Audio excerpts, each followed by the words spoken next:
Olá, eu sou Igor Raposo Oliveira Beduim, estudante de Engenharia Mecatrônica da UNB, e vou apresentar agora meu trabalho de graduação. O tema é detecção da Covid-19 em imagens de raio-x, construindo um novo modelo de aprendizado profundo utilizando o AutoML. Então, essa apresentação é separada nos tópicos: introdução, conceitos fundamentais de revisão bibliográfica, metodologia, resultados e conclusão. Então, no ano de 2020, o mundo foi surpreendido com a nova pandemia global de Covid-19. Atualmente, segundo a OMS, mais de 150 milhões de pessoas já foram infectadas e mais de 3 milhões de pessoas morreram em decorrência dessa doença. Hoje, a principal forma de combate à doença ainda é o acompanhamento e testes efetivos de casos. Isso porque nós conseguimos guiar melhor os governos e entidades em tomar atitudes mais localizadas. Dessa forma, a capacidade de contenção do vírus pela vacinação em massa é amplificada e torna-se mais fácil o controle de regiões com maior número de infecções. A pandemia, então, estimulou o estudo de métodos complementares de testagem, já que ela está sendo tão importante no acompanhamento da Covid-19 no mundo. Muitos desses novos testes utilizam inteligência artificial devido aos excelentes resultados recentes em extração de características e informações, especialmente quando lidamos com aprendizado profundo. Porém, modelos de aprendizado profundo possuem alguns empecilhos que dificultam seus projetos. São processos altamente iterativos, que demandam longos períodos de treinamento e precisam da disponibilidade de grandes bases de dados.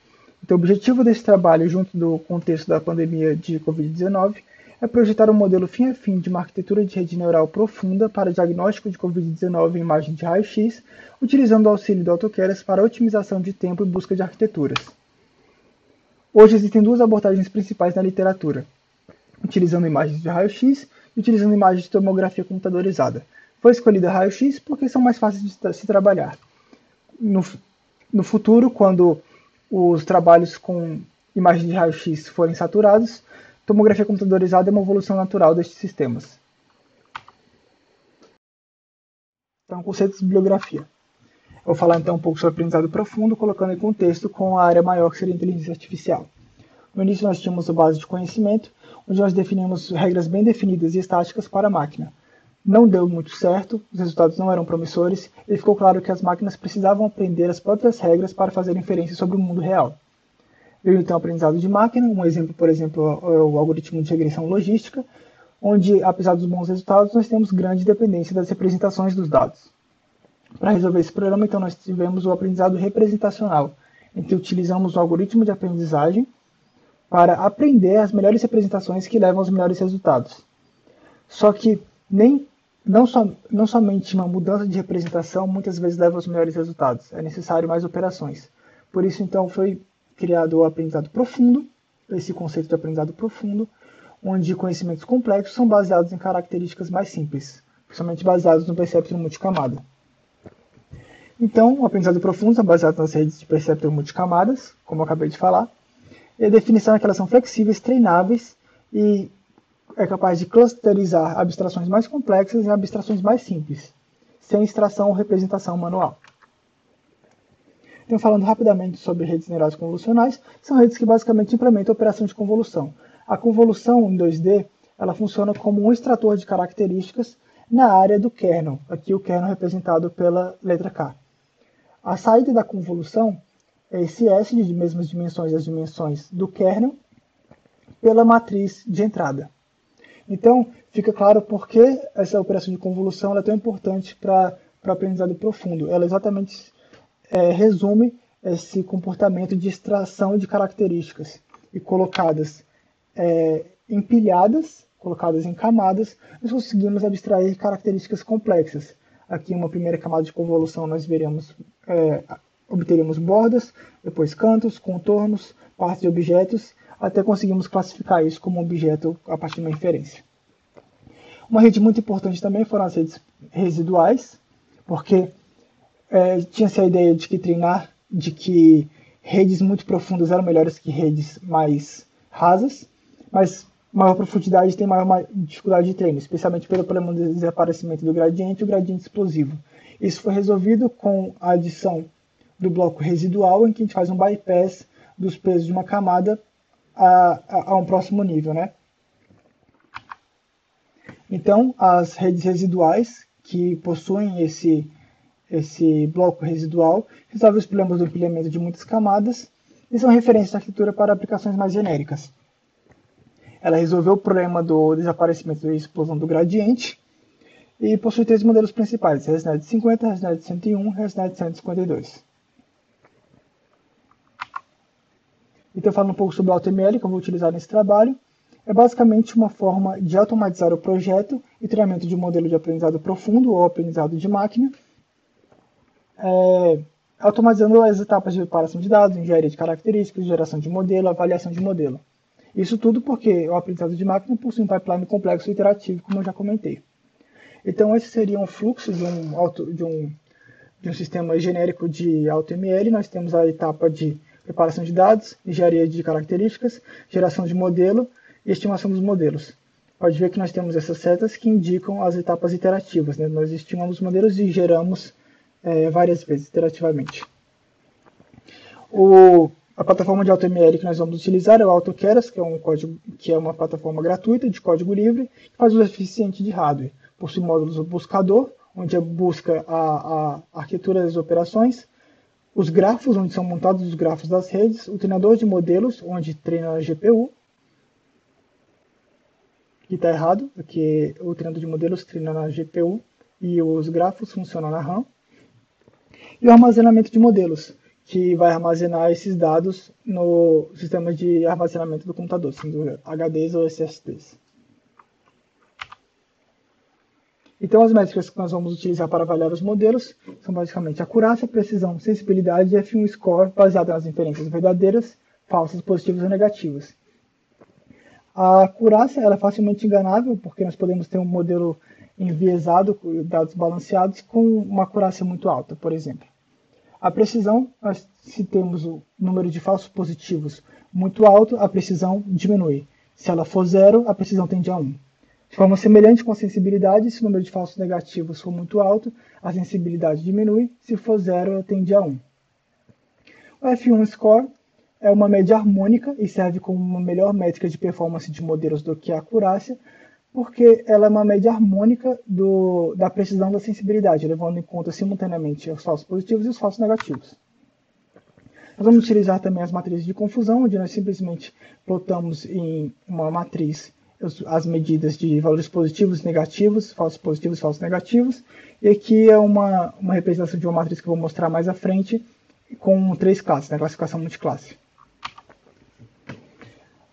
Vamos utilizar também a curva ROC, que é um gráfico onde nós variamos o limiar de classificação verdadeiro e falso, plotando em um eixo os verdadeiros positivos e os falsos positivos. Dessa forma, nós conseguimos comparar com a curva do classificador aleatório, que é essa reta diagonal aqui, e verificar se o nosso classificador é pelo menos melhor que o classificador aleatório, verificando se ele está acima dessa diagonal. Ele nos dá também a medida de AUC, que é simplesmente a área abaixo dessa curva, ou Area Under Curve.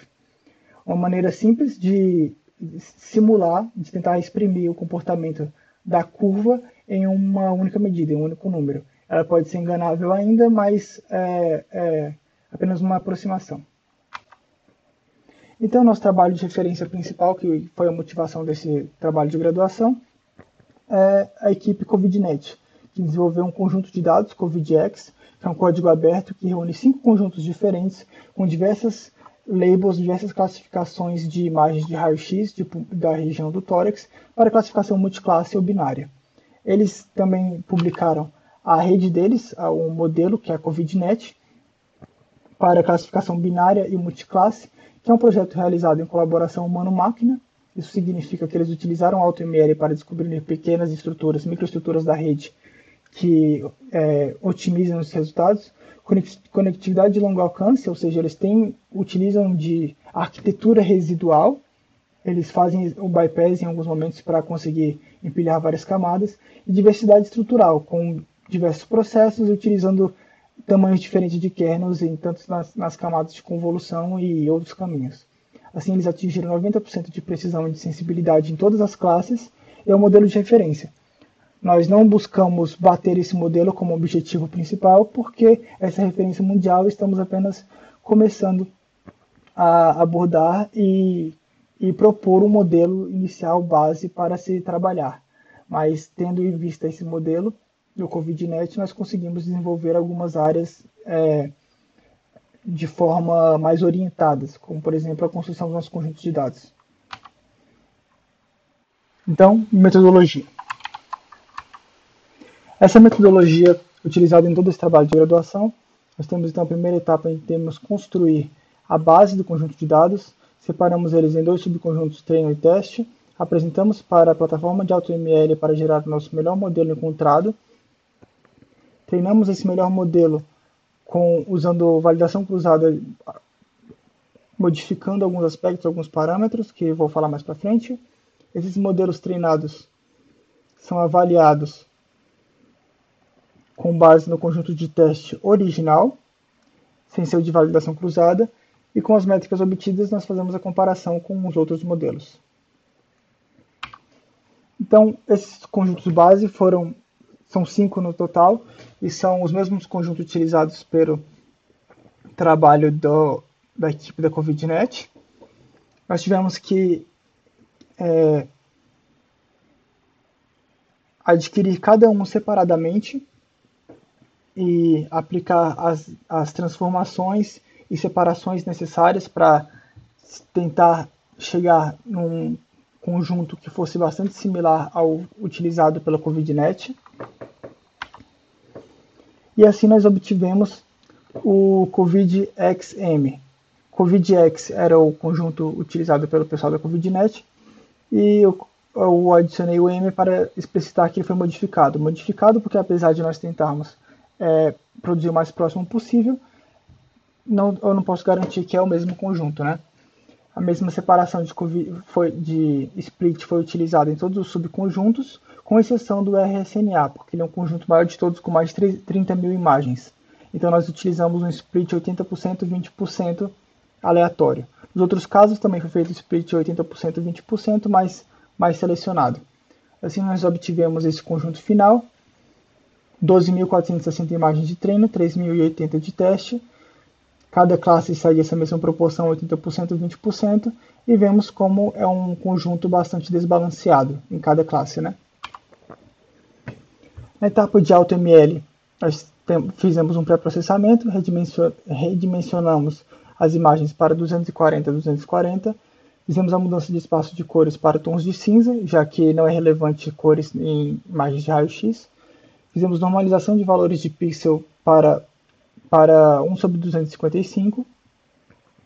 Fizemos a restrição do espaço de busca do AutoKeras apenas nas famílias das ResNets e um máximo de 20 modelos. Durante a geração dos modelos e a estimação, esses modelos são treinados. Então, nós apresentamos os subconjuntos de treino e de teste, esses modelos do AutoKeras durante o processo de AutoML. Estabelecemos o número máximo de 100 épocas máximas de treinamento e 22 imagens por batch. Estabelecemos também uma parada prematura com paciência de 10 épocas, ou seja, se em 10 épocas não houver melhora na métrica de loss, o processo de treinamento vai ser interrompido e vai ser recuperado os valores e pesos do melhor caso. Foi utilizado o aumento de dados a fim de tentar generalizar melhor para os modelos, né? Foi aplicada uma rotação de no máximo 30 graus, um zoom de no máximo 30 graus e uma inversão horizontal. Todos esses processamentos são aleatórios, quando a imagem vai ser entregue para treinamento. Vai formar o batch para treinamento. E assim nós obtemos um modelo final que vai ser treinado do zero. Treinado do zero porque nós queremos validar a arquitetura encontrada pelo processo de AutoML e o AutoKeras, né? Então nós retiramos os pesos desse pré-treinamento e vamos utilizá-lo na etapa de validação cruzada. Aqui são algumas imagens à direita decorrentes do processo de aumento de dados. Nós conseguimos ver algumas imagens, como existe bastante variação de contraste nas imagens e muitas vezes elas não são nem um pouco similares. A forma como elas foram retiradas influencia bastante. Então, na etapa de treinamento, nós temos o mesmo pré-processamento da etapa de AutoML, já que nós temos que manter essa consistência do que a estrutura da rede espera. Já que os dados são desbalanceados, nós adicionamos um parâmetro de ponderamento. Isso não resolve todo o problema do desbalanceamento, mas ajuda a se levar em conta a proporção de dados em relação aos dados totais. dados de cada classe em relação aos dados totais, e foi decidido não utilizar undersampling. Undersampling seria a técnica de subamostragem, onde eu forçadamente diminuo amostras do meu conjunto de dados total para que elas se tornem balanceadas e assim as minhas métricas são melhores no final, minha performance é melhor. Foi decidido que isso não representa com veracidade os desafios encontrados no contexto da pandemia, em que os dados são difíceis de ser encontrados e tem que ser levado em consideração. Portanto, não foi utilizado o undersampling. E o desafio de se estabelecer um sistema de diagnóstico automático durante um período em que conjuntos de dados não são facilmente acessíveis esteja explicitado no resultado final. Então, para o treinamento, nós utilizamos validação cruzada e vamos utilizar dois otimizadores, ADAM e SGD. Existem também o conjunto de dados RAW e com aumento de dados. RAW são os conjuntos de dados crus em que não foi utilizado aumento de dados. Isso foi variado para cada otimizador, então nós temos 4 combinações no total. Treinamento de validação cruzada, o subconjunto de treino original foi separado em fatias de subtreino e subteste.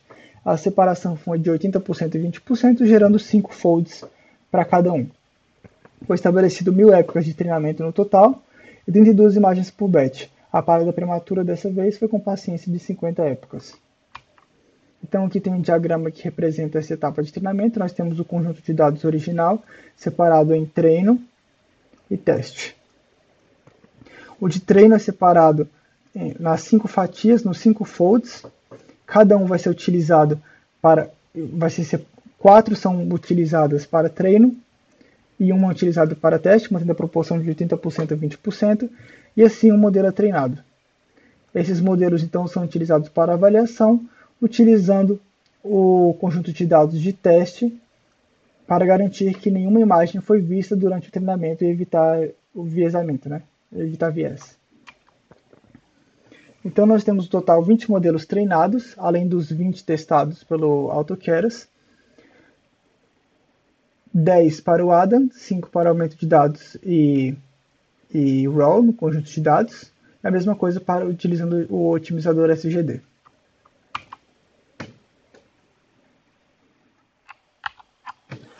Então eu vou apresentar agora os resultados obtidos. Nós podemos ver aqui na busca de treinamento no AutoKeras os 20 modelos testados, em cima aqui o gráfico de acurácia, embaixo o de loss. Cada um desses gráficos específicos de cada um dos 20 modelos são encontrados em anexo no manuscrito. Aqui nós temos as redes testadas, ResNet 50, ResNet 101, ResNet 152 e suas respectivas versões V2. Foram testadas também parâmetros de processos para redução espacial, como Flatten Global Max e Global Average, e dropout de 0,0.25 e 0,5. Essa é a estrutura final do modelo obtido pelo AutoKeras. Eu dei o nome de AutoRes CovidNet, em referência ao AutoML, a estrutura residual, e CovidNet foi o trabalho que motivou esse trabalho de graduação, né? Nós vemos a ResNet 50 V2 como um backbone dessa arquitetura, com algumas camadas adicionadas na entrada e algumas camadas para classificação adicionadas ao fim da ResNet 50 V2. Nós temos então, agora eu vou apresentar o treinamento de validação cruzada. Cada um, aqui vão ser apresentados os 5 modelos em um único gráfico, mas cada um desses gráficos também são encontrados em anexo do manuscrito. Nós temos então o Adam Raw, que é o modelo treinado com o otimizador Adam e com o conjunto de dados RAW. Nós vemos o comportamento típico de um treinamento de aprendizado profundo, convergindo para um valor final apesar desses picos. Inclusive, foi normalizado a vista desse gráfico para que nós conseguíssemos ver com clareza esse comportamento mediano até o final. Então, por isso, alguns picos são cortados aqui embaixo. Nós vemos esse mesmo comportamento sendo refletido no gráfico de loss, convergindo para um valor final. Um comportamento semelhante com o SGD RAW, talvez com menos picos, alguns maiores que outros, e o mesmo esperado no gráfico de loss do SGD RAW. Agora, quando chegamos em Adam Aumented, nós vemos um comportamento inesperado, né? Vamos fazer uma análise mais detalhada sobre esse comportamento mais à frente, mas nós vemos muito mais oscilação, por exemplo, 0,8 a 0,1, e claramente o sistema não foi capaz de convergir para um valor final. Esse mesmo comportamento, como esperado, é visto no gráfico de loss do Adam Augmented e se repete no caso do SGD Augmented. Talvez aqui nós conseguimos encontrar um comportamento de convergência um pouco melhor, com mais oscilações médias não tão grandes, mas isso nós vamos analisar mais para frente. E o mesmo comportamento oscilatório no gráfico de loss do SGD Augmented. Reiterando novamente, cada um desses gráficos pode ser encontrado individualmente em anexo do manuscrito. Então vamos fazer uma análise qualitativa utilizando as curvas ROC. Nós vemos pelo Adam Rao que todas as folds foram capazes de obter bons resultados, com AUCs acima de 90% e nenhum abaixo da linha do classificador aleatório. Colocando esses valores na tabela, nós temos essas médias de 94% tanto em normal quanto em pneumonia e 93% em Covid-19. Mesma coisa com o SGD-RAW, talvez com um comportamento um pouco pior nesses dois folds, mas ainda com AUC acima de 90% em todos os casos e bons classificadores todos acima da curva do classificador aleatório. Colocando esses valores na tabela, nós temos médias de 94% em normal e pneumonia e 91% na classe de Covid-19 para AUC. Agora, respondendo ao comportamento que nós vimos nos gráficos de Accuracy de loss de Adam Augmented e de SGD Augmented, nós conseguimos ver esse comportamento ruim, né, que muito inferior aos modelos que foram treinados com os dados RAW, os dados crus, apesar de que ainda houve algum tipo de treinamento, né, porque nós conseguimos observar que para todas as classes, em todos os casos, as curvas estiveram acima do classificador aleatório. Nós tivemos essa discrepância aqui, que o classificador foi muito bom, com AUC acima de 95% em todos os casos, mas o que se considera o comportamento geral de todas as folds, né? Por isso que nós fazemos a validação cruzada. O comportamento geral dele, nós tivemos uma média de 82% em classe normal, 78% em classe pneumonia e 84% em Covid-19. Em SGD Augmented, nós tivemos, na verdade, um comportamento muito melhor, em geral, do que o do Adam Augmented, o que é uma surpresa, porque se esperava que se o treinamento com o aumento de dados foi tão prejudicial para o Adam, com o SGD fosse acontecer algo semelhante, mas, na verdade, ele respondeu de forma diferente. Os resultados estão, na maioria dos casos, o AUC acima de 90%, todas as curvas também acima do classificador aleatório, e só alguns casos aqui abaixo, né, em 87%, entre 86% e 89%. Nós temos uma média de 92% na classe normal, 92% em pneumonia e 91% em Covid-19. Então, podemos concluir com uma discussão final da análise qualitativa, que foi comparado os valores de AUCs de cada classe, de cada combinação de modelo. Os resultados são bastante semelhantes entre os dois modelos que utilizaram como conjunto de dados RAW. Existe uma discrepância entre os modelos Augmented, SGD foi muito superior que o Adam, mas mesmo assim nenhum modelo Augmented foi capaz de alcançar o modelo RAW. Então nós concluímos que o aumento de dados foi bastante prejudicial do treinamento. Nós conseguimos ver isso pelo comportamento que já foi mostrado de loss do Adam Augmented e do SGD Augmented, como o aumento de dados não permitiu a convergência de valores na classificação, né? Não foi possível encontrar mínimos locais para essa classificação. Essa tabela não está presente no manuscrito, mas eu achei, fazendo a revisão, eu explico ela no texto, mas apesar dela não estar presente, eu coloquei na apresentação e depois eu posso colocar na revisão do texto. Ela apresenta um resumo dos AUCs por classe para que fique mais fácil a gente determinar qual que é o melhor, a comparação dos modelos, né? Nós vemos aqui que em cada classe o Adam Rao foi superior, em pneumonia também, e Covid-19 também. Para decidir qual classificador é melhor, nós observamos simplesmente quantas classes o classificador em questão em comparação é melhor que o outro.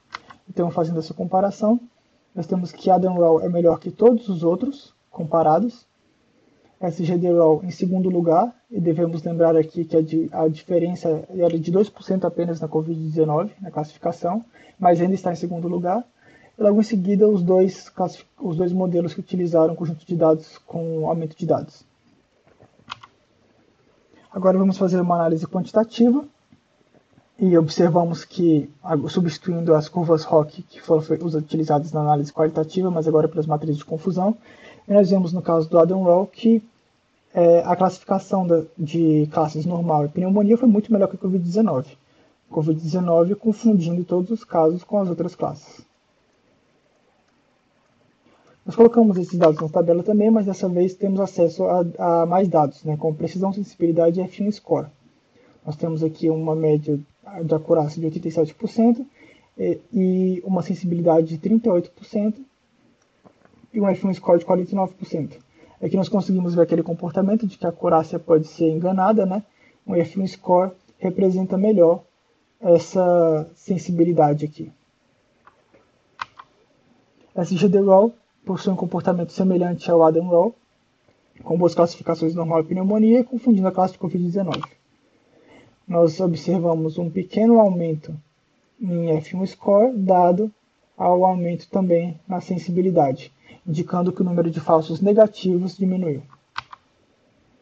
Em Adam Augmented, como esperado pelo resultado da análise qualitativa, nós temos resultados muito ruins. Apesar dessa fold aqui ter um resultado bom, como foi mostrado em uma das curvas ROC, o que vale é o comportamento geral da validação cruzada, né?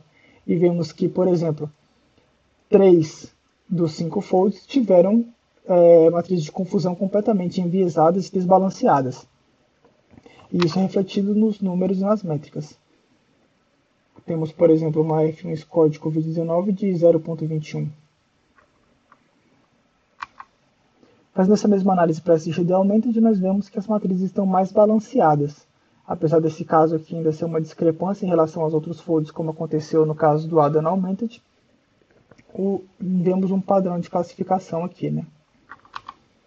Tivemos uma média de acurácia de 78%, esse valor de F1 score para Covid-19 de 30%, em compensação uma precisão de 24% e uma sensibilidade de 67%, indicando, comparando com outro que nós tínhamos uma maior precisão em troca da sensibilidade, esse valor se inverteu. Então, uma discussão final da análise quantitativa. Em Adam Augmented confirmamos que o aumento de dados prejudicou bastante o aprendizado. 3 dos 5 folds estão altamente desbalanceados e enviesados. Adam-RAW e SGD-RAW confirmam os resultados da análise qualitativa. Adam-RAW e SGD-RAW possuem resultados muito bons para a classificação normal e pneumonia. A confusão de classificação acontece principalmente na classe de Covid-19. Mas temos um comportamento inesperado, que é o SGD Augmented. As matrizes de confusão estão mais balanceadas. Vamos comparar então as matrizes de confusão e nós vemos nesse caso que tivemos um aumento do número de falsos positivos na classe de Covid-19. Enquanto nós temos 10%, 12%, 18% de imagens que são verdadeiramente normais, mas foram classificadas como Covid-19, no primeiro caso esse valor era em todos menor que 1%.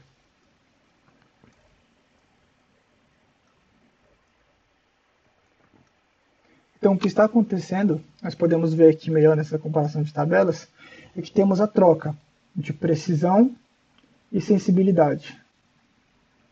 No caso do Augmented, nós temos mais falsos positivos, por isso a precisão é menor, e menos falsos negativos, por isso a sensibilidade é maior. Isso se inverte no caso do SGD-RAW. Nós temos menos falsos positivos e mais falsos negativos, como é o caso do... Aqui, como podemos ver, a precisão na sensibilidade.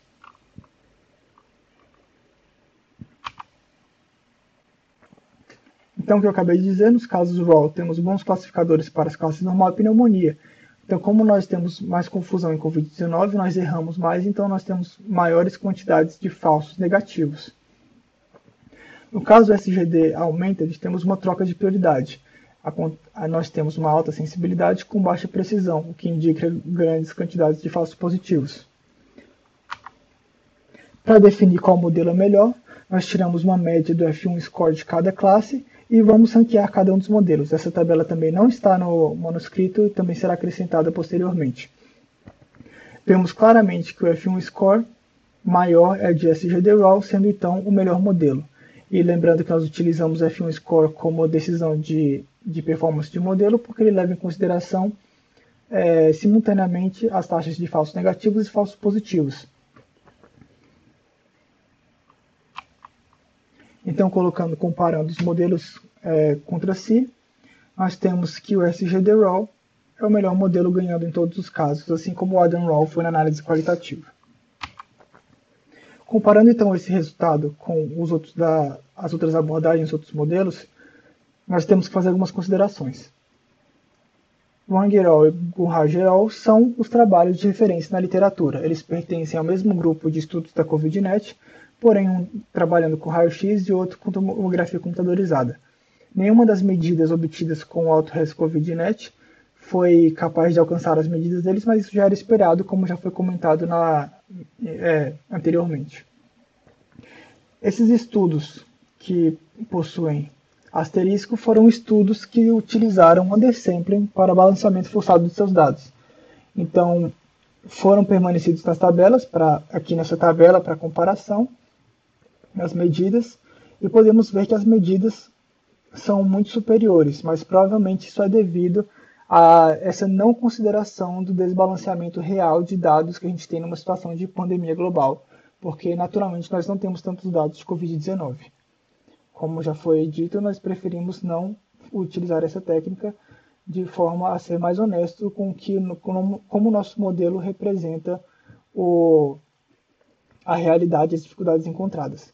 Quando comparamos então com o que falta, que é o Michtal, ele trabalhou com raio-x e tomografia computadorizada, e observamos que nossas medidas em muitos casos foram superiores ou muito próximas do mesmo patamar, com exceção da sensibilidade que ficou inferior nos dois casos, raio-x e sensibilidade. Mas o F1 Score compensou ainda estando bastante próximo, estando no nível da literatura. Então, fazendo uma discussão final, nós temos que SGDeral e Adam-Raw competem como o melhor modelo nos dois casos, sendo o primeiro e segundo lugar. Foi escolhido o SGDeral como o melhor modelo, sem grandes desconsiderações dos resultados qualitativos, diferente de 2% na UC da classe de Covid-19, que era 93% e o outro era 91%. Dessa forma, nós conseguimos manter consistência com as comparações feitas com os outros modelos da literatura, já que essas comparações feitas nessa tabela são os resultados obtidos do SGDeral da análise quantitativa. Então, concluímos que o aumento de dados foi prejudicial para o treinamento, apesar do balanceamento em SGD Augmented. Pode indicar que ajustes finos no aumento de dados deste modelo colocariam melhores patamares, mas o fato é que as operações foram excessivamente agressivas no aumento de dados e desconfiguraram a classificação, as características do conjunto de dados. Então, nós temos essa tabela final, onde o SGDeral é o melhor modelo desse estudo realizado. Um breves comentários sobre a estrutura da Auto-Res COVIDNet. É similar à estrutura original da ResNet 50V2 e foram testados modelos com mais camadas. Então, isso indica que a quantidade de camadas da ResNet 50V2 é suficiente, visto que os modelos mais profundos não foram utilizados, não obtiveram resultados melhores e não foram selecionados no processo de AutoML. Para explicar a discrepância com os resultados da literatura, primeiramente a hipótese do desbalanceamento de dados, como já foi explicado. Quando consideramos que a maioria dos modelos que superaram o Auto-Res COVIDNet utilizaram de undersampling para balancear os dados, é considerado que o nosso modelo está no mesmo nível da literatura, sim. Claro que considerando que os outros dois do COVIDNet são a referência mundial na área e realmente seria muita pretensão imaginar que a primeira tentativa de um modelo fosse capaz de alcançar eles. Nós temos microestruturas ineficientes da rede, porque foi um modelo genérico, baseado na ResNet 50V2, gerado automaticamente por AutoML. Rotina de treinamento simplistas, utilizando simplesmente os otimizadores padrões, com parâmetros padrões do framework de treinamento, e baixa qualidade de dados. Essa hipótese nós podemos descartar, porque são os mesmos dados utilizados pela equipe da COVIDNet, né? Então sabemos que eles são capazes de produzir bons resultados. Então agora vamos falar da conclusão rapidamente. nós temos um projeto de uma solução de aprendizado profundo facilitado por técnicas de AutoML. Tínhamos um F1 score acima de 75% e acurácia de 87,25%. Não foi possível superar as referências da literatura, mas a maioria dos trabalhos utilizaram o undersampling. 2 dos 3 restantes são as referência mundial, e o último foi alcançado em mais de uma métrica, em várias métricas. Então, é considerado bons resultados, ainda mais com F1 score acima de 70%. Né? AutoML, então, é um grande passo na busca no desenvolvimento de modelos de redes neurais, acelera o desenvolvimento, permite um enfoque maior em estudos mais localizados e específicos. Por exemplo, não perdi tempo fazendo testes com a ResNet 101 e 152. Eu já sei o que melhorar para trabalhos futuros, focar no aumento de dados e microestruturas da rede de treinamento. E os resultados foram bastante satisfatórios. Vale ressaltar também que avanços em redes neurais convolucionais dependem de disponibilidade de tempo, alta capacidade de processamento e grande número de iterações, todas essas variáveis limitadas neste trabalho. Então, é considerado que os objetivos foram alcançados, mostrando que a AutoML é sim uma ferramenta muito útil, pode ajudar no desenvolvimento de projeto de modelos de aprendizado profundo, alcançando, mesmo que de uma forma básica, digamos assim, um modelo que precisa ser aprimorado, resultados já bastante relevantes, comparáveis com modelos da literatura. Para perspectivas futuras, como já foi comentado, melhorar o aumento de dados, por exemplo, diminuir o ângulo máximo de rotação, que era 30 graus, talvez tenha sido muito agressivo, acrescentar operações morfológicas, como, por exemplo, modificações de contraste nas imagens, filtros de recorte da região de interesse, por exemplo, só nos interessa a região do pulmão, então não tem por que gastarmos processamento com outras regiões da imagem, rotina de treinos mais elaborada, como, por exemplo, treinamento cíclico ou agendamento de taxas de aprendizado, e um estudo mais aprimorado de modificações que podem ser necessárias nas microestruturas da rede, como, por exemplo, serem adicionados novos caminhos e unidades mais específicas de processamento, como é feito na COVIDNet do paper da Wang. Muito obrigado, esse foi meu trabalho de graduação. Espero que tenham gostado.